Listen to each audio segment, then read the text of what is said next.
Hello friends, नमस्कार। आप सभी को नमस्कार। आप सभी का वेलकम इस क्लास में। You all are welcome to this class. Confirm करें आपका ऑडियो, आपका वीडियो एक्सेसिबल है। Please confirm your audio video is okay. तो जैसे आप कंफर्म करेंगे I will be able to start. Yes, कर दीजिए quickly confirm your audio your video is accessible to you, it's okay. So मैं wait कर रहा हूं आपका कंफर्मेशन। कर दीजिए क्विकली कंफर्म।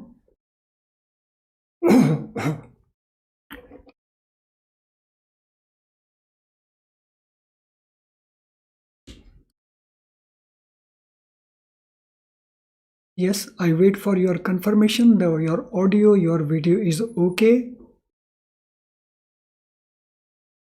तो जैसे आप कंफर्म करेंगे I will be able to start.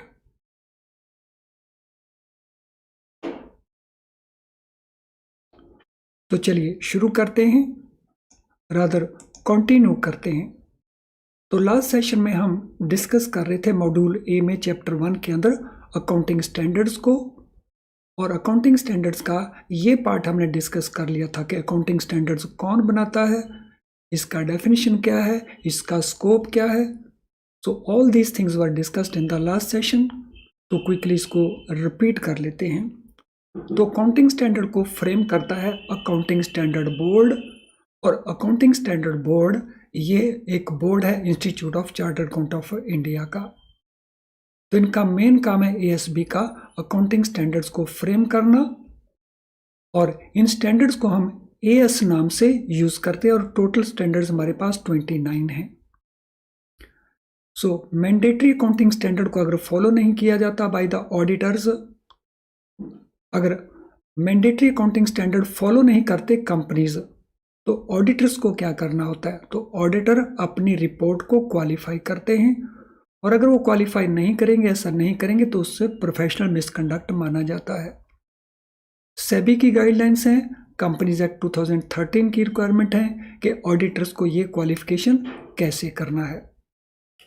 Companies act 2013 जो अकाउंटिंग स्टैंडर्ड्स है, इसकी रिस्पॉन्सिबिलिटी कंपनी के बोर्ड ऑफ डायरेक्टर्स के ऊपर डालते हैं। तो ये पार्ट हमने लास्ट सेशन में डिस्कस कर लिए थे। अब हम इसी को आगे कंटिन्यू करते हैं। So under section 129 subsection 5 Companies Act, where financial statement do not comply with the accounting standards, such companies shall disclose the following. तो अगर अकाउंटिंग स्टैंडर्ड्स को फॉलो नहीं किया जाता तो फाइनेंशियल स्टेटमेंट बनाते समय कंपनीज ये इंफॉर्मेशन डिस्क्लोज करेंगी। सो फाइनेंशियल स्टेटमेंट में हमारे पास बैलेंस शीट है,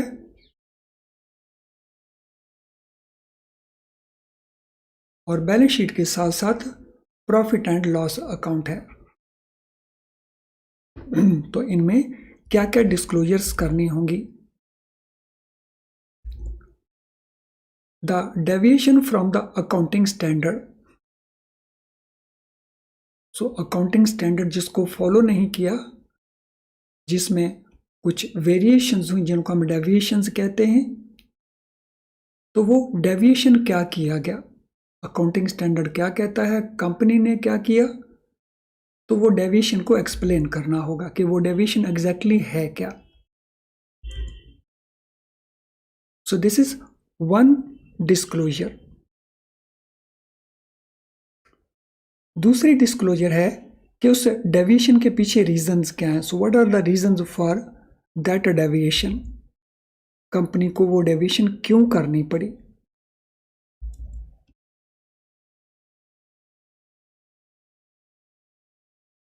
एंड थर्डली, उसका फाइनेंशियल इफेक्ट क्या होगा जो उस डेविएशंस के कारण राइज होगा।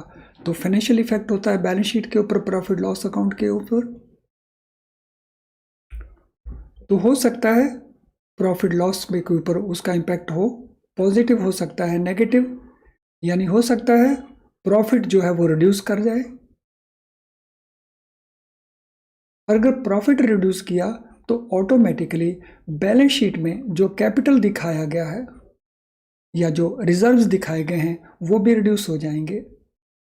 तो उसका फाइनेंशियल इफेक्ट क्या होगा ऑन द अकाउंट्स, वो भी साथ में बताना होगा। तो ये 3 इंपॉर्टेंट डिस्क्लोजर्स हैं जो उन कंपनीज को देनी होंगी जो कंपनीज स्टैंडर्ड को फॉलो नहीं करते। और ये रिक्वायरमेंट कहाँ पे है? Section 129 sub section 5 companies act 2013।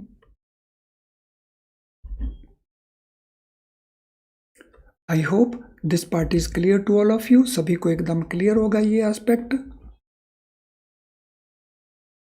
So there is a national advisory committee on accounting standard also, जो गवर्नमेंट की सेटअप कमेटी है, national advisory committee on accounting standards, NACAS।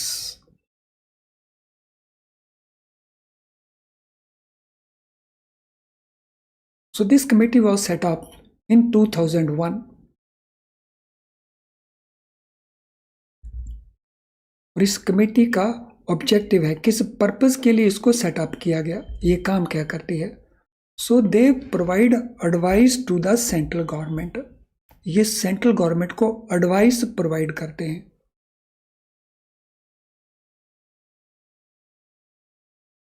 ये एडवाइस किस इश्यू के ऊपर है? Formulation and laying down of accounting policies and accounting standards by the corporate sector.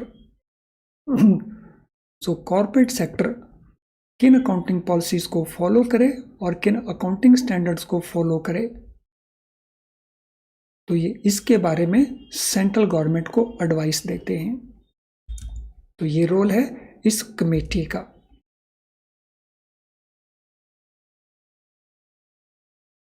ये जितना कुछ हम डिस्कस कर रहे हैं ये सारे के सारे रेडी क्वेश्चंस हैं और ये लगातार पूछे जाते रहते हैं। This committee has now been replaced by national financial reporting authority. तो अब इस NACAS को रिप्लेस कर दिया है NFRA ने, यानी जो फंक्शन ये कमेटी करती थी तो वो फंक्शन प्लस कुछ और functions, now these have been taken over by NFRA।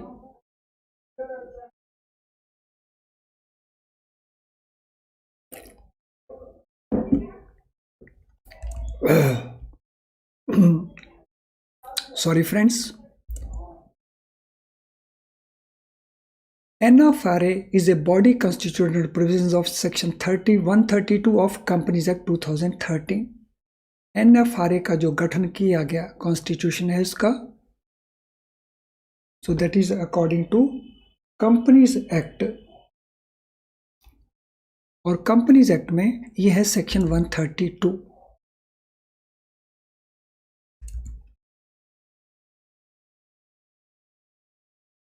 सो इस कमेटी ने या इस अथॉरिटी ने काम करना शुरू किया 1 अक्टूबर 2013 से।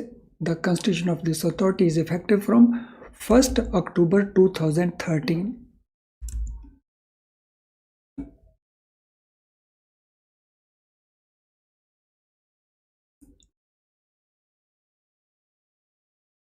तो ये एक एडवाइजरी बॉडी नहीं है, ये एक रेगुलेटरी बॉडी है, इंडिपेंडेंट है, सेपरेट है।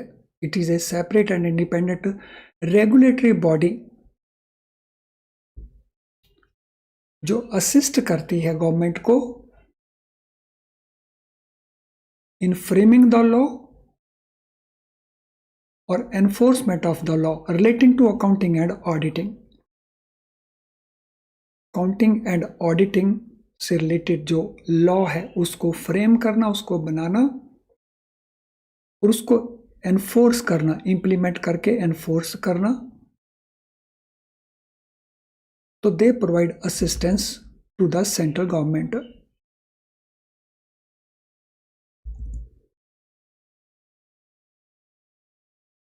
ICAI, Institute of Chartered Accountant of India, is now required to consult NFRA and examine its recommendations on accounting standards। तब ICAI जो भी अकाउंटिंग स्टैंडर्ड बनाएगा उनको कंसल्ट करना होगा NFRA को और उसकी रिकमेंडेशन को एग्जामिन करना होगा for implementation.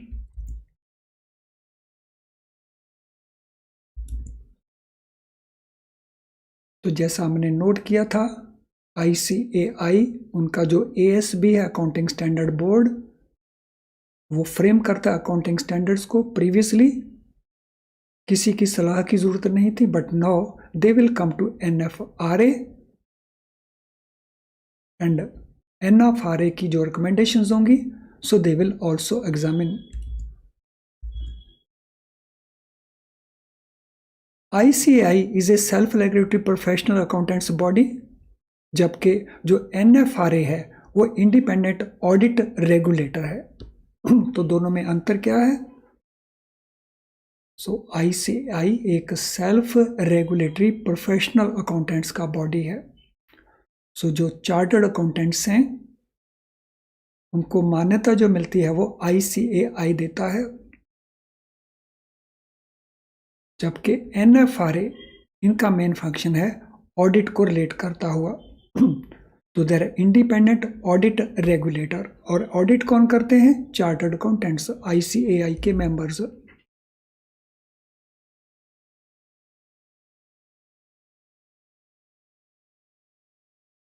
So I hope everything is clear so far. यहाँ तक जो कुछ हमने डिस्कस किया वो आपको एक अच्छे से क्लियर है।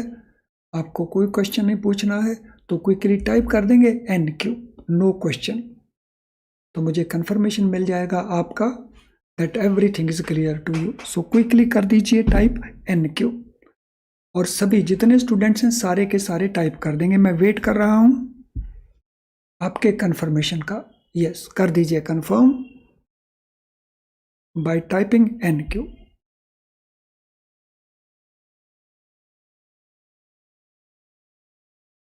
सो डू इट क्विकली ताकि हम टाइम सेव कर पाएंगे। जितना क्विकली आप करेंगे उतना टाइम हमारा सेव हो जाएगा। और सभी कर देंगे, ऑल ऑफ यू कर दीजिए quickly.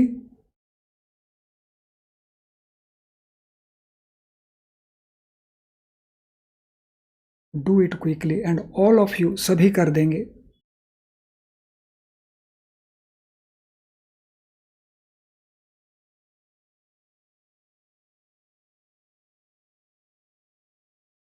Yes, do it quickly. मैं वेट कर रहा हूं, जब तक आप नहीं करेंगे मुझे वेट करनी पड़ेगी आपके कंफर्मेशन की। अब हम बात आए हैं अकाउंटिंग स्टैंडर्ड्स के ऊपर। Let us now come to accounting standards. So कितने अकाउंटिंग स्टैंडर्ड्स आपको बताए गए थे जो ASB ने क्रिएट किए हैं और ICAI ने अप्रूव किए हैं? कितने अकाउंटिंग स्टैंडर्ड्स हमने नोट किए हैं? AS1, AS2 up to AS how much? तो आपको नोट करवाए थे कितने अकाउंटिंग स्टैंडर्ड्स अभी तक ICAI ने अप्रूव किए हुए हैं। सो हम बात करेंगे फर्स्ट अकाउंटिंग स्टैंडर्ड नंबर 1 की। अकाउंटिंग स्टैंडर्ड नंबर 1 किसके साथ रिलेट करता है? So it deals with disclosures in financial statements of significant accounting policies followed in preparation and presentation of such statements. So financial statement जो बनाए गए उनमें कौन सी significant accounting policy को follow किया गया, जब उनको प्रिपेयर किया गया, जब उनको प्रेजेंट किया गया। सो वो डिस्क्लोजर है इसके अंदर। So disclosure relating to what? In the financial statements. Financial statement के अंदर ये डिस्क्लोज करना होगा कि कौन सी सिग्निफिकेंट अकाउंटिंग पॉलिसी को फॉलो किया गया while preparing and presenting these accounts. तो 29th स्टैंडर्ड्स के अंदर हम पहले स्टैंडर्ड की बात कर रहे हैं राइट नाउ। ये डिस्क्लोज करना होगा फाइनेंशियल स्टेटमेंट्स के अंदर। Purpose of this standard is to promote a better understanding of the financial statement by such disclosure. अगर ये डिस्क्लोजर्स की जाएंगी तो इससे जो लोग इन फाइनेंशियल स्टेटमेंट में इंटरेस्टेड हैं उनकी अंडरस्टैंडिंग उससे बेटर बनेगी। तो purpose of the standard is to promote a better understanding of financial statements.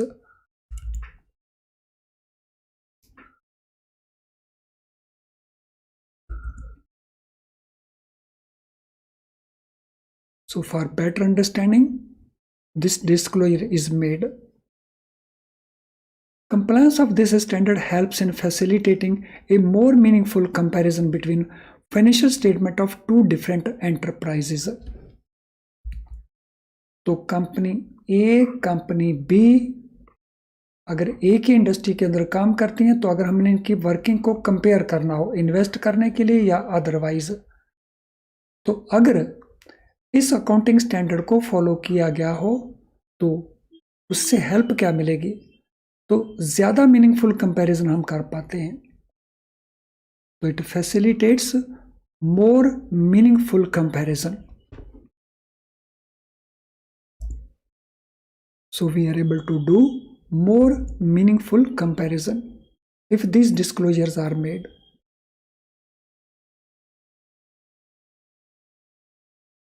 In following areas, different accounting policy may be adopted by different enterprise. तो ये 10 एरियाज हैं जिसके अंदर अलग अलग कंपनीज अलग अलग स्टैंडर्ड्स को पॉलिसी को अडॉप्ट कर सकते हैं। तो वो कौन कौन से एरियाज हैं, इसको लेके बहुत क्वेश्चंस बार बार पूछे जा चुके हैं कि कौन कौन से एरियाज हैं जिसमें different companies different accounting policy को फॉलो कर सकते हैं। तो इसको ध्यान से नोट कर लेंगे ये एरियाज कौन कौन से हैं। सबसे पहले है गुडविल को कैसे ट्रीट किया गया। So treatment of goodwill. First of all goodwill को क्रिएट कैसे किया गया, उसका वैल्यूएशन कैसे किया गया। Then stock valuation, so valuation of inventory. तो हर एक कंपनी की ये अपनी पॉलिसी हो सकती है। देन वैल्यूएशन ऑफ इन्वेस्टमेंट, अगर कंपनी ने इन्वेस्टमेंट किया है in shares of some other companies और जॉइंट वेंचर्स, तो उसकी वैल्यूएशन कैसे की गई है। देन फिक्स्ड एसेट्स का वैल्यूएशन, तो valuation of fixed assets.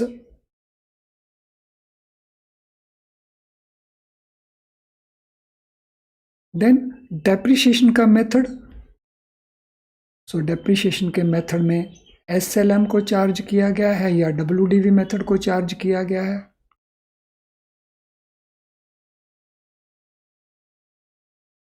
Then treatment of retirement benefits, जो स्टाफ रिटायर हो रहा है या रिटायर होगा या रिटायर हो चुका है, उनके जो बेनिफिट्स दिए जाते हैं उनकी अकाउंटिंग, उसकी ट्रीटमेंट क्या है।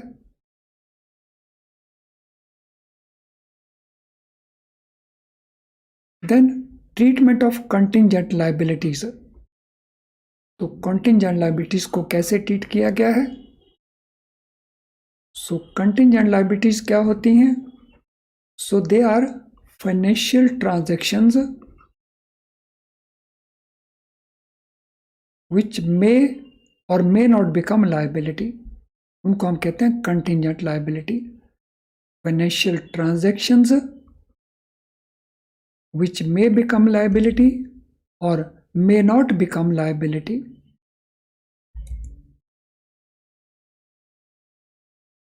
Then treatment of expenditure during construction period. So जब ऑपरेशन शुरू नहीं हुई तो उस समय एक्सपेंसेस इनकर करने पड़ते हैं, तो उस समय के एक्सपेंसेस को कैसे ट्रीट किया गया। So conversion of foreign currency items. So foreign currency जो आइटम्स हैं उनकी वैल्यू को बैलेंस शीट में कैसे कन्वर्ट किया गया, किस रेट के ऊपर।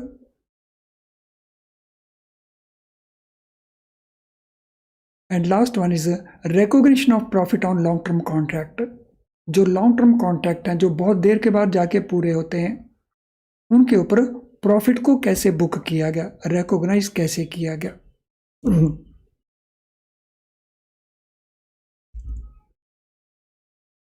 सो recognition of profit on long term contracts. तो इन सभी एरियाज को लेकर के different companies different accounting policy adopt कर सकते हैं।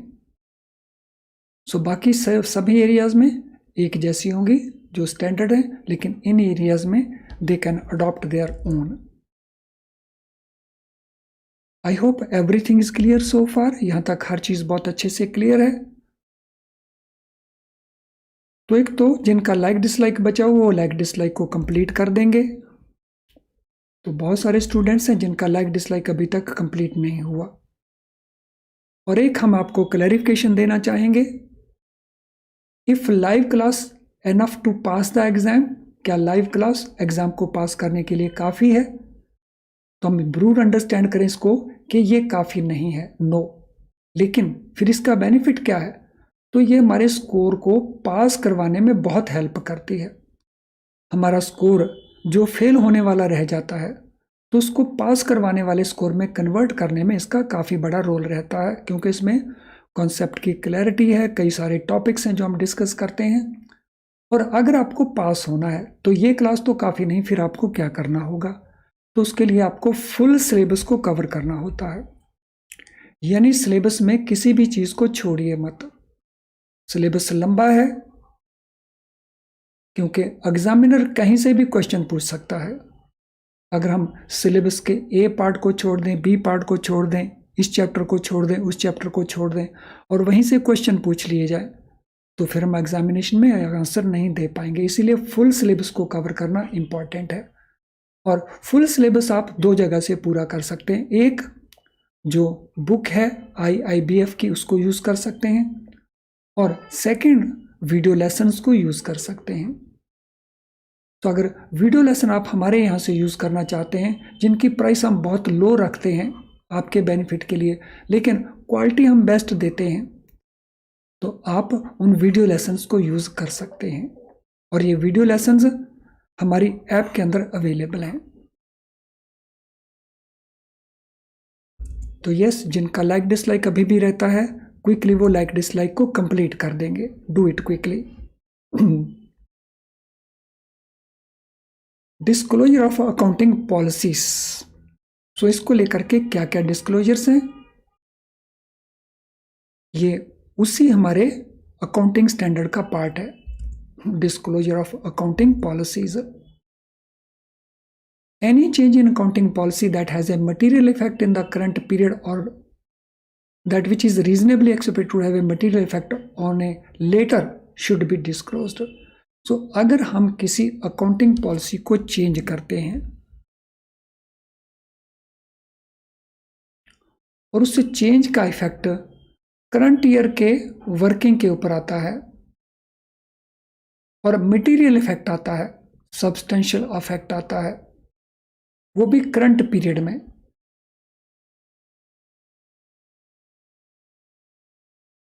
या ऐसा लगता है कि वो फ्यूचर पीरियड में भी अफेक्ट करेगा, तो उसको डिस्क्लोज करना मैंडेटरी रिक्वायरमेंट रहेगी।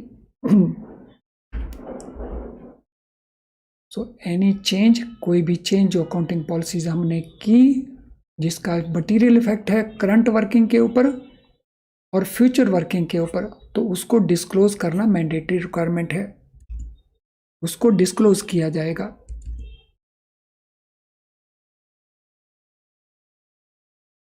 इफ फंडामेंटल अकाउंटिंग एजम्पशंस जैसे गोइंग कंसर्न है, कंसिस्टेंसी कंसेप्ट है, अक्रूवल कंसेप्ट है, are followed in financial statement, specific disclosures are not required.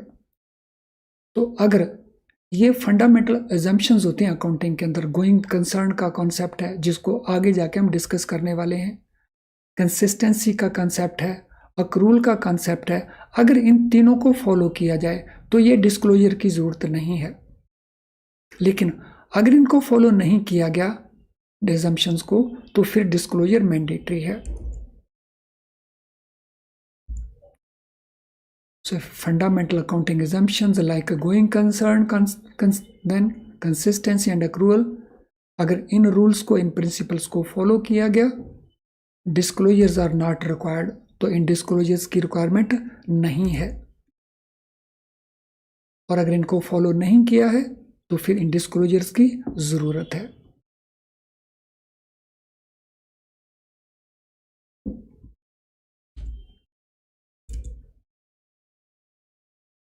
तो अब हम क्विकली कुछ क्वेश्चंस को करेंगे जितना भी हमारे पास बचा हुआ टाइम है। When was ASB of ICAI constituted? तो कब इसको कॉन्स्टिट्यूट किया गया? तो ये आपके सामने ऑप्शन आंसर्स हैं। इसको कब कॉन्स्टिट्यूट किया गया?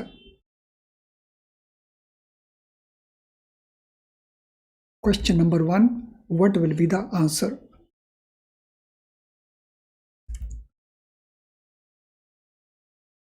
फ्रेंड्स, आपको कभी भी हमें कांटेक्ट करना है तो उसके लिए ये हमारा ईमेल आईडी है,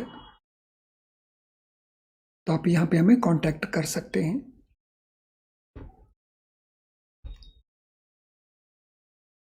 तो ये बना था 21 अप्रैल 1977 को, तो answer A is the right answer here.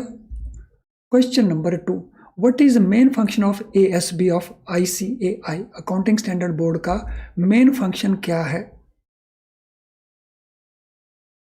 What is main function of ASB? Conduct audit, formulate accounting standards, investigate cases of professional misconduct, provide legal advice to companies। तो क्या फंक्शन है ASB का? Sorry. Question number 2, so what will be answer to question number 2? तो इसका काम है accounting standards को formulate करना, तो answer B is the right answer. Question number 3, how many accounting standards are known as AS standards? कितने accounting standards हैं जिनको हम AS स्टैंडर्ड्स कहते हैं? 29, 34, 27 या 32? कितने अकाउंटिंग स्टैंडर्ड्स हैं?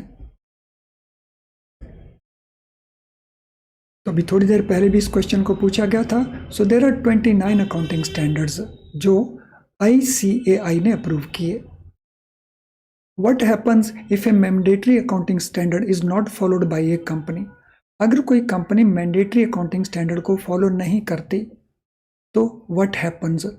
Company will be fined by SEBI, auditors will be removed from their position, auditors will qualify their audit report, company will be exempt from financial reporting। तो उसका इफेक्ट क्या होगा अगर मैंडेटरी अकाउंटिंग स्टैंडर्ड को follow नहीं किया जाए तो? Question number 4,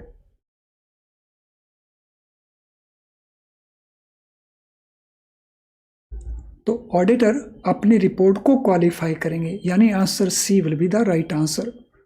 question number 5, which act requires auditors to qualify the audit reports that do not conform to mandatory accounting standards? तो अगर कोई कंपनी मैंडेटरी अकाउंटिंग स्टैंडर्ड को कंप्लाई नहीं करती, कन्फर्म नहीं करती, तो ऑडिटर्स को अपनी रिपोर्ट क्वालिफाई करनी होती है। तो ये रिक्वायरमेंट किस सेक्शन, किस एक्ट की है? Companies act 1956, companies act 2013, income tax act 1961 या सेबी एक्ट 1972? क्वेश्चन नंबर 5,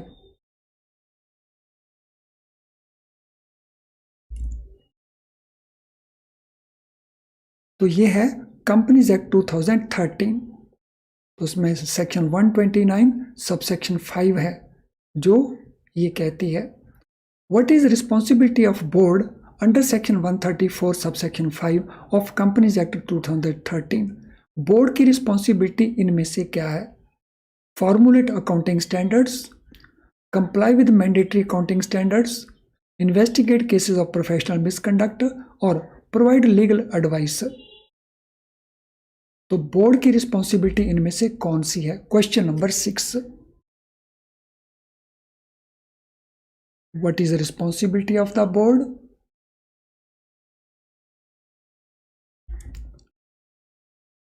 सो बोर्ड की रिस्पॉन्सिबिलिटी है मैंडेटरी काउंटिंग स्टैंडर्ड को कंप्लाई करना, यानी answer B is the right answer. चलिए फ्रेंड्स, इस डिस्कशन को हम कंटिन्यू करेंगे नेक्स्ट लेसन्स के अंदर भी। आज की क्लास को अब हम वाइंड अप करते हैं। तो एक बार फिर से मैं बता रहा हूँ, आपका किसी तरह का कांटेक्ट हमें करना हो और any issue other than the current lesson, तो आप इस ईमेल आईडी के ऊपर हमें कांटेक्ट कर सकते हैं। और आप कुछ पूछना चाहते हैं रिगार्डिंग दिस लेसन, तो आप कमेंट बॉक्स में अपने कमेंट्स को टाइप कर देना, तो आपके क्वेश्चन का आंसर आपको प्रोवाइड कर दिया जाएगा। चलिए अब मैं वाइंड अप करता हूं इस सेशन को। Thank you friends, all the best.